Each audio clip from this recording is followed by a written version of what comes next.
So, in the world of cybersecurity, there's this idea that is, well, it's changing absolutely everything. It's called Zero Trust Network Access, or ZTNA for short. It's a really simple concept, but it's incredibly powerful. And trust me, by the end of this, you're going to get why it's such a game changer for protecting our digital lives. So, let's just dive right in. Okay, for decades, we've all thought about network security kind of like a medieval castle, right? We built these incredibly strong outer walls, our firewalls, and we put a big old moat around them. The whole idea was, look, as long as we keep the bad guys out, everyone and everything inside is safe. They're trusted. Simple. But, this is where you can really see the massive flaw in that old castle model. On the left, you see it right there, trusted interior.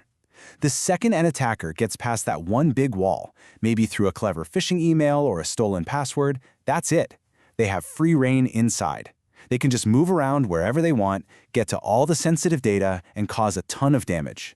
It's a single point of failure, and that's exactly what ZTNA is designed to get rid of.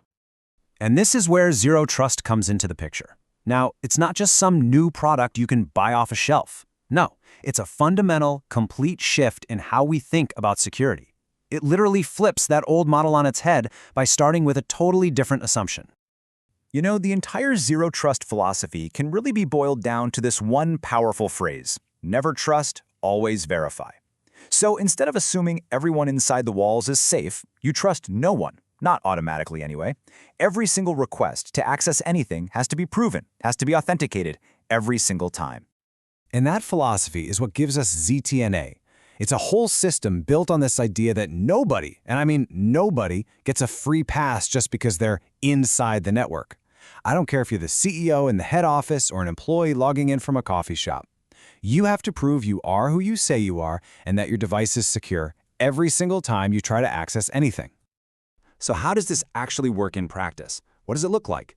Well, the best way to think about it is like having an incredibly smart, incredibly strict security guard posted at every single door inside the castle, not just at the main gate. And each guard has this really strict checklist they go through before they let anyone pass. And this is basically that guard's checklist. First up, identity. Is this really you? This is where multi-factor authentication, or MFA, comes in. When you have to put in a code from your phone. Next, the device. Is your laptop or your phone secure? Is it updated? Is it following company policy? And third, context. Are you logging in from a place we expect at a normal time of day? You only get to the next step if you pass all three of those checks. So this all builds into a full process. First, you request access to something. Then the system verifies you against that checklist we just talked about. Now here's the absolute key: limit. If you're approved, you don't get the keys to the entire kingdom. No way. You only get access to the specific app or the specific data you need for that one task. And then the system is constantly monitoring your connection. If anything looks even a little bit suspicious, it can instantly react and just cut off access. Done. So why is all this so critical right now? I mean, why is ZTNA such a huge deal all of a sudden? It's because the way we work has completely changed. That castle with its one secure wall, that's a relic of the past. Today, our work happens everywhere, from our homes, from coffee shops, on the go. This makes that old security model pretty much obsolete, and it makes ZTNA an absolute necessity. And ZTNA is just built for this new reality. It keeps your team secure no matter where they are. It dramatically reduces your overall risk because even if one person's password gets stolen, the attacker can't just wander around the network. That containment is huge. It limits the damage of any breach and protects the crown jewels, your most sensitive data. Look, if you remember just one thing from all this, let it be this.